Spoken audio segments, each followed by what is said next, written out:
আপনাদের মধ্যে অনেকেই প্রশ্ন করে যে পোল্ট্রি মুরগি বাচ্চা প্রথম দিনে নিয়ে এসে কী দিয়ে পানি দিব এবং কী নিয়মে খাদ্য খাওয়াবো।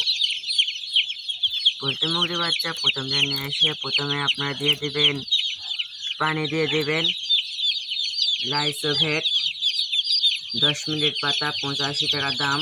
এটা খাওয়ালে আপনার নিয়ে এসে যে ধকলটা হবে মুরগির গায়ের বিষবেদনা ধকল সব দূর হয়ে যাবে, পুষ্টি যুক্ত হবে।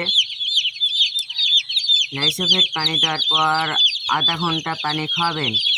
আধা ঘন্টা পর অন্যান্য ওষুধ ব্যবহার করবেন। আর আধা ঘন্টা পর আপনারা খাদ্য দিবেন। খাদ্য মাটিতে ছিটিয়ে দিবেন যেন পায়খানা শক্ত হয়, মুরগি খেতে পারে। মুরগি তো খেতে ছিঁড়েনি, তাই ছিঁড়ার জন্যে মাটিতে ছিটিয়ে দিবেন। মুরগিরা খাওয়ার পর যখন পায়খানা একটু শক্ত হবে তখন পটে দেবেন। 2 ঘন্টা অথবা 1 দিন ছিটিয়ে খাওয়াবেন।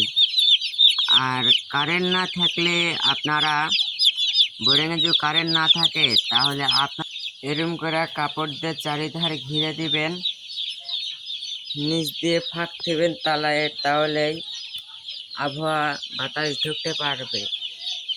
এরম করে ফাঁক তুলেই আবহাওয়া বাতাস ঢুকতে পারবে। আর কি কি জানতে হবে ভিডিওতে কমেন্ট করবেন, আপনাদের উত্তর দিয়ে দিব।